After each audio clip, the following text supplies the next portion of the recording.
नमस्ते दोस्तों। आज सुनिए हिंदी की समकालीन कहानियों की श्रृंखला में हरीश कुमार अमित की लिखी हुई कहानी केक। हरीश कुमार अमित जी एक हिंदी लेखक और कहानीकार हैं जो सामाजिक और मानवीय संवेदनाओं से भरी कहानियों के लिए जाने जाते हैं। सामान्य जीवन की परिस्थितियों, पारिवारिक संघर्षों और मध्यवर्गीय जीवन की चुनौतियों को वो बखूबी से अपनी कहानियों में चित्रित करते हैं। प्रस्तुत है उनकी कहानी केक, मेरी आवाज़ में। मैं हूँ सीमा सिंह। कॉल बेल बजने का बड़ी बेचैनी से इंतज़ार करते हुए मैं अखबार पढ़ रहा था। रेखा और बच्चे कभी भी लौटकर आ सकते थे। दरअसल मुझे उन लोगों, खास तौर से अपनी बच्चियों श्वेता और नेहा के चेहरे पर दमकती खुशी देखने की बहुत उत्सुकता थी। खुशी की वजह थी क्रिसमस केक का खरीदना। आज सुबह अचानक मेरे दिमाग में आया था कि सर्दियों की इन छुट्टियों में बच्चों को इस तरह कम से कम एक बार तो खुश किया ही जा सकता है। उनकी कई फरमाइशों को तो किसी न किसी बहाने टाला जा चुका था। हालांकि जेब की हालत तो हर महीने की तरह पतली थी, मगर एक एक रुपए का हिसाब किताब करके ये नतीजा निकला था कि 150-200 रुपये तक का केक किसी तरह खरीदा जा सकता है। सोचा था कि दोपहर का खाना खाकर जब बच्चे सो रहे होंगे तो रेखा बाजार जाकर केक ले आएगी। मुझे हल्का सा बुखार था, इसलिए मेरा ना जाना ही ठीक था, पर शायद बच्चियों को केक खाने की इतनी उत्सुकता थी कि वे 3 बजे के करीब ही उठ बैठीं और केक केक की रट लगाने लगीं। आखिर यही तय हुआ कि बच्चे भी रेखा के साथ ही बाजार जाएंगे। हालांकि इसमें डर ये था कि केक खरीदते समय बच्चे कहीं टॉफ़ी, चॉकलेट वगैरह के लिए न मचल उठें। इसलिए रेखा को मैंने ख़ास तौर से कह दिया था कि केक के अलावा और कुछ नहीं खरीदना है।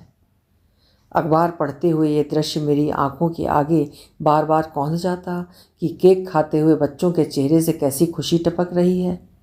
तभी कॉल बेल बज उठी। मैंने जल्दी से दरवाज़ा खोल दिया। मैं उम्मीद कर रहा था कि दरवाज़ा खोलने पर खुशी से दमकते हुए 3 चेहरों से मुलाकात होगी, पर ऐसा ना हुआ। 3 चेहरे मेरे सामने थे तो सही, मगर तीनों के तीनों बुझे हुए। जहाँ बच्चों के चेहरे गुमसुम थे, रेखा के चेहरे से वेदना टपक रही थी। क्या हुआ? मैंने अधीरता से पूछा। कोई जवाब दिए बिना रेखा तेजी से अंदर कमरे की ओर चली गई। मैंने श्वेता को लक्ष्य कर अपना सवाल दोहराया, पर वो भी रुआसी शक्ल लिए दूसरी ओर मुंह फेर कर खड़ी हो गई।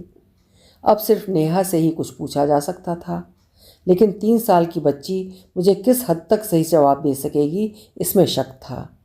फिर भी मैंने उससे पूछ ही लिया, बताओ नेहा, क्या हुआ? केक नहीं लाए? मम्मी ने लेकर ही नहीं दिया? अर्थात मम्मी ने लेकर ही नहीं दिया, नेहा ने नाराज़गी भरे स्वर में उत्तर दिया। क्यों? मेरे सवाल पर नेहा ने पता नहीं की मुद्रा में हाथ हिला दिए और फिर हल्की हल्की सिसकियाँ लेने लगी। मैंने दरवाज़ा बंद किया और अंदर कमरे की ओर चल पड़ा। रेखा बिस्तर पर दूसरी ओर मुंह किए लेटी थी। मैं 1-2 पल चुपचाप खड़ा रहा, फिर पूछा, क्या हुआ? केक क्यों नहीं लाई? रेखा एकदम झटके से उठ बैठी, फिर गुस्से और दुख के मिले जुले स्वर में कहने लगी, इन लोगों के साथ हाल है कोई बाजार जाने का? मोहन कन्फेक्शनरी की दुकान पर पहुंचने से पहले ही रास्ते की 6 दुकानों के आगे रुककर तरह तरह की फरमाइशें करने लगी। किसी तरह घसीट कर मोहन कन्फेक्शनरी तक ले गई तो वहाँ केक खरीदने से पहले ही दोनों और फरमाइशें करने लगी। कोई छोटी मोटी चीज़ ले देनी थी। अपने उदार दिल के वशीभूत मैं कह तो बैठा, मगर तभी ये याद आ जाने पर कि रेखा के पास गिने चुने रुपए ही तो थे, मुझे अपने कहे पर पछतावा होने लगा। पैसे ही कितने थे मेरे पास? 200 का नोट ही तो लेकर गई थी। फिर केक लिया क्यों नहीं? 200 क्या, वहाँ तो 300-400 से भी ज़्यादा के केक मिल रहे थे। 190 का एक केक मैं खरीदने लगी थी, पर ये दोनों कोई दूसरा केक खरीदने की जिद करने लगीं। वो दूसरा केक 300 का था। इन दोनों को बहुत समझाया, पर ये अपनी जिद पर अड़ी नहीं। अब क्या करती? वो केक भी छोड़ कर आ गई। कहते कहते रेखा की आवाज़ नम हो आई। मैं अच्छी तरह महसूस कर पा रहा था कि इस सारे प्रकरण में रेखा को कितनी जिल्लत बर्दाश्त करनी पड़ी होगी, मगर बच्चों के भोले मासूम चेहरे याद आते ही मुझे लगने लगा कि मैं एक बहुत बड़ा गुनहगार हूँ जो अपने बच्चों को एक केक तक नहीं दिला सकता। अब एक ही चारा था कि घर में पड़े 400 रुपयों में से 100 रुपये रेखा को देकर कहूँ कि बच्चों की पसंद वाला केक ले आए। पर तभी दिमाग ने चेतावनी दी कि ऐसा करके केक तो आ जाएगा, लेकिन 31 तारीख को तनख्वाह मिलने तक बाकी बचे 300 रुपयों से एक हफ्ते तक के ज़रूरी खर्च कैसे निपट पाएंगे। तभी मेरे दिमाग में ये बात कौंधी कि क्रिसमस तो सभी नहीं मनाते, पर नया साल तो सभी मनाते हैं, इसलिए क्यों ना आज के बजाय 31 दिसंबर की शाम को नया साल आने की खुशी में केक खरीदा जाए। उस दिन तो नई नई तनख्वाह मिली होने पर आराम से केक खरीदा जा सकेगा। तब तो 300 का क्या 350 400 तक का केक ले लेंगे। यही सोच मैंने श्वेता और नेहा को अपने पास बुलाकर समझा दिया कि अब हैप्पी न्यू ईयर पर अच्छा सा केक लेंगे। बच्चे मेरी बात सुनकर खुश हो गए और फिर खेलने में मस्त हो गए। उसके बाद तो केक हमारे लिए जैसे एक विशेष वस्तु हो गया। बच्चों को आपस में कई बार ये कहते सुना गया कि 31 तारीख की शाम को पापा ऑफिस से आते हुए हैप्पी न्यू ईयर का केक लाएंगे। रेखा और मैं भी बच्चों को बहलाने के लिए कभी कभी केक की बात याद दिलाया करते, या फिर जब कोई बच्चा किसी बात पर जिद करने लगता तो उसे कहा जाता कि अगर यूँ जिद करोगे तो 31 तारीख को केक नहीं लाएंगे। ये सुनते बच्चा अपनी जिद छोड़ देता। एक एक करके दिन सरक रहे थे। मैं खुद भी बड़ी बेसब्री से 31 तारीख की शाम का इंतज़ार कर रहा था कि बच्चों के लिए केक लाकर उनके चेहरे पर छलकते प्रसन्नता के भावों को देख सकूं। मैंने तो ये भी सोच लिया था कि 300 क्या 500 रुपये तक का केक लेता आऊँगा। आखिरकार 31 तारीख आ गई।